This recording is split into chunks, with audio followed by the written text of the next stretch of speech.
Hello everyone, and a very warm welcome. I'm so glad you're here. Today we're going to dive into a really powerful section from the Quran's 21st chapter, Surah Al-Anbiya. After telling all these stories of the prophets and showing these clear patterns in history, the surah kind of pivots, and it starts to answer one of the biggest questions we can possibly ask. And it's a question that can really keep you up at night, right? With all the chaos, all the effort we put in, all the striving, what is it that truly matters when all is said and done? Well, this passage gives us a direct, almost unsentimental answer, starting with our very first point. Okay, so we're starting with the foundational principle here, a universal law, really, that sets the stage for everything else that comes after. And it gets right to the heart of this deep-seated human fear, the fear that our good efforts will just get lost in the shuffle, that they won't count. This verse is like a direct remedy for that spiritual anxiety. It lays out a simple but, wow, such a profound equation. Faith gives our actions meaning, and when those actions are good, they are guaranteed to be recorded. They are never lost, they're never ignored, and they're never ever overwritten. And I find this modern analogy so helpful. Just think about it in today's language. There are no corrupted hard drives, no lost paperwork, no celestial admin errors. This verse is an absolute ironclad assurance from the divine that every single sincere effort is meticulously documented. It all matters. So while our individual good deeds are totally secure, the surah immediately zooms way out to the level of entire civilizations.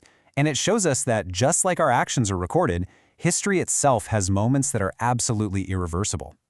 And verse 95 is just crystal clear on this. When a society is destroyed because of its constant injustice, that's it. There is no rewind button. There are no do-overs. This just shuts the door on that fantasy that consequences are just temporary little problems we can fix later. Some moments, they're final. And then the passage describes the release of Gog and Magog.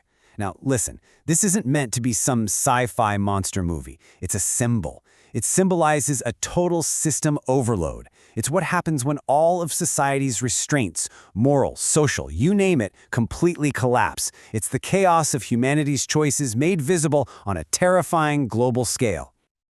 So here's the crucial point. When the end finally comes, people will see the truth with horrifying clarity. But the real tragedy isn't that they didn't know. It's that they put off taking it seriously until it was way too late.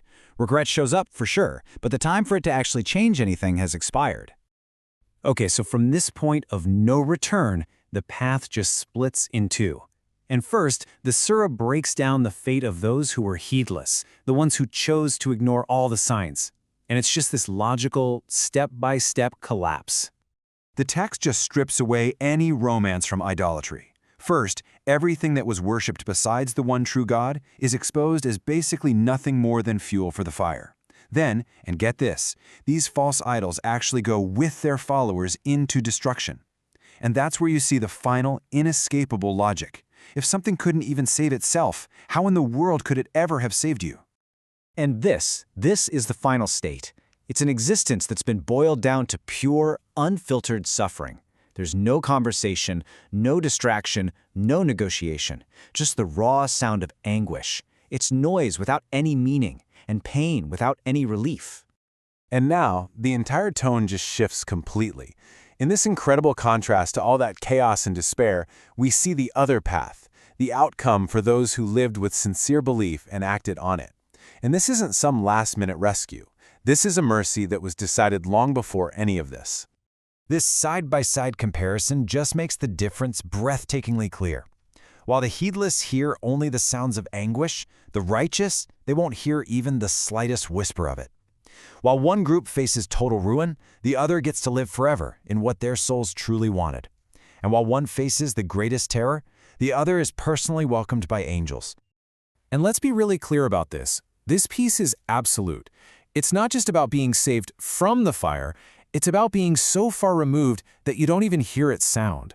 That's total insulation from the very idea of fear. It's a proactive mercy, pre-written for those who lived a life of sincere faith. Now, the lens pulls back even wider. We go from the fate of humanity to the fate of the entire cosmos. The surah describes the final moments of the universe itself. Oh, I just love this metaphor.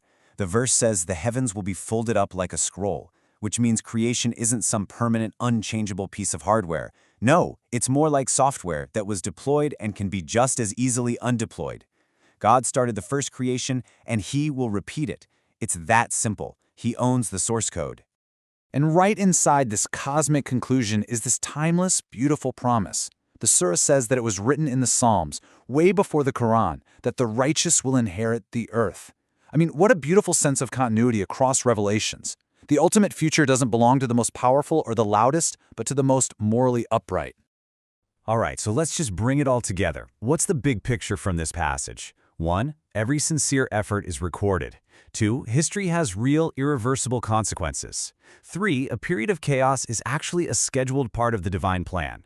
4. Regret has an expiration date. 5. Mercy is selective, but it's perfectly fair. And finally, reality itself will end, just like it began, with a simple command from its creator. And the passage wraps up with this line. It's a quiet recognition that, you know what? Not everyone is going to listen to this message, and not everyone is going to care. But for those who are actively trying to live a life of worship, for those who are sincerely looking for answers, this is more than enough. And you know, that really leaves us with a final thought to reflect on. After everything we've just talked about, the accountability, the finality, the terror, and that profound mercy, what does it actually mean for us in our daily lives to be among those people described as a worshiping people? Thank you so much for joining me for this explainer.